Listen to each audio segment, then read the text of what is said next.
Green Lanterns issue 55. Dan Jurgens writing, Mike Perkins on the art. I was happy to see Mike Perkins back. He did the first couple issues of this Yeah, arc. I yeah. really liked that art, and I liked it again here. This was the Hank Henshaw finally showing up in place, to actually meet Eon and his army and say, hey, we're going to take over the core and we're going to fight everything and we're going to do that. Matt, So up and you down. you look Yeah, upset. I am because I get so excited when things happen and these turns, and I enjoyed the last issue, but here's Well, you just didn't. hinge. You hated the No, I last really issue. didn't. No, I hated the ones before that. The last No, one no, no, with no, no, no, no, no, no, no. You're skipping yeah. one, Matt. You hated the last one, the All Simon right. Baz, where all the exposition, where Henshaw was Oh telling him his God, plan. yeah, okay. Yeah, yeah, yeah. So this is more of that. This is more of him Jeez. monologuing.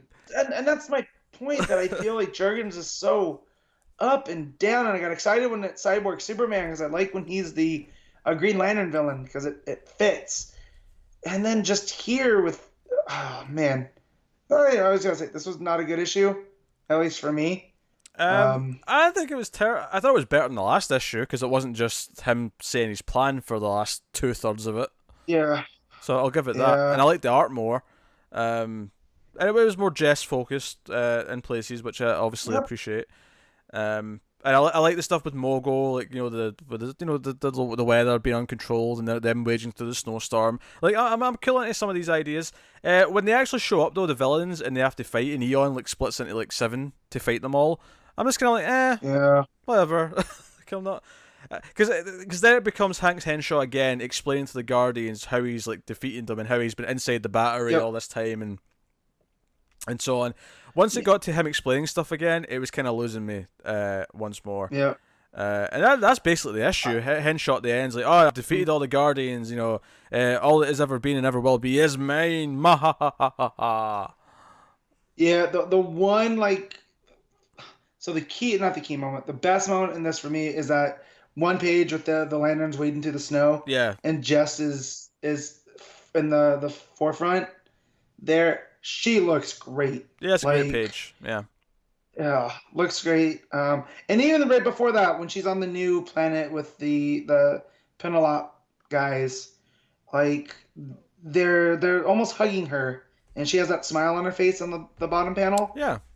You know, like that's all good, but just like the stuff with the Ravagers and Eon and Cyborg Superman, I'm just like, oh man, this is like a 4 issue story being put into 6 issues.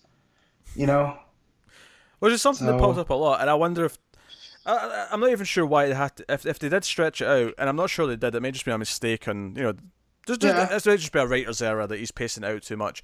But I wonder, like, if it was stretched out, like, why? Did they want to go up to at the end of October because they wanted to make sure the Green Lantern book yeah, went up till then, so that when Morrison's book started in November, it would mhm, be not much of a gap. I don't know. right there. Yeah, But it's frustrating because I really liked the first couple of issues of this arc, and I liked the Henshaw reveal, and then the last issue went really downhill once it became exposition town, monologue exposition at that.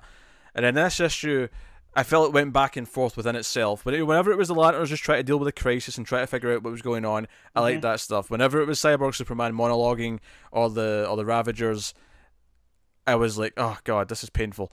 So it's been really back and forth, yeah, this arc. yeah, Jurgens is one of those writers where he can be really solid, and hmm, he often is very good, but he's not someone who's a sure bet. Always, not by a long no, shot. His Action Comics run from Rebirth had some great ups. Right, it had. I loved hmm, that arc where it was the team of Superman villains, and the entire Superman family had to like help fight them, and like here, like that had some great highs, but it also had some other rough places. Like one of the last arcs of the book was that Lois like on her own and try to save her father from the military or whatever, and it was like, and yeah. it was really rough, and he has his ups and downs. Overall, I like that run a lot, but it definitely had its Oh, me too. weak spots.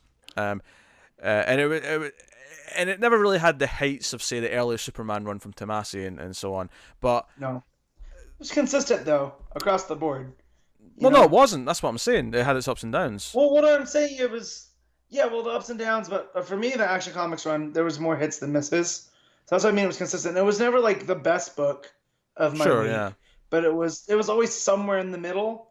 Whereas I feel like his Lantern stuff now has been consistently near the bottom for me, and he seems to get Jessica like, and that's good It does, yeah. because you don't want to lose her. It's way more hot and cold for me though, because I really liked the first couple issues, then it dived, then it got better for a little bit, then it dived, and this issue was just back and forth between my two extremes.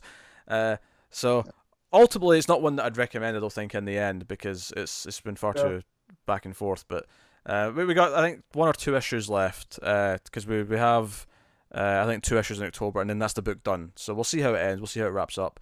But hey, it's a shame it's such a weird ending for Green Lanterns, because outside of that first arc, this has been a really great series since about issue 7-ish. Yeah, in the grand scheme of things, though, I do like how he brought back the Phantom Ring, because I have the feeling that they're going to destroy it by the end. So it's not going to be one of these things that's floating around. Like, Humphreys created it, or it was Humphreys? Yeah, Humphreys. Yeah, the Phantom Ring. And then so it'll be done by the time the series ends, I think. And don't get me wrong, like that's cool. 58 issues or whatever it is by the time it's done is a really solid run these days for a comic book. So it's not bad by any means. I'm a little bit upset that I'm not getting any kind of... I mean, we're getting Jess and Odyssey, of course, come Justice League Odyssey, but there's no regular Jess Green Lantern book, and I hope that's corrected sometime early next year. I am excited for her and Starfire in the same book. So that can work. Maybe she'll bring up the fact that she wanted Dick on the dating app, like Nightwing. The ladies love Nightwing, and of course Corey has a history with Nightwing, so there could be stuff there to explore for some humor. Yeah, it could be. But hey, so unfortunately it's a muddy issue overall. But hey, so what are you giving it? What are you rating Green Lanterns? This is a 4.5 for me. That one page really does the majority of that 4. Yeah, I mean, it's not the worst thing ever. I've definitely read like more painful books. It was an easy enough read. Like I can't fault it too much. So yeah, it wasn't Orlando's JLA. Let's put it that way. Sure. Yeah. There you go. I will go with 4.5 sounds good. 4.55. That range. Yeah. I'll go with I'll go with 5. Mediocre overall. Mediocre.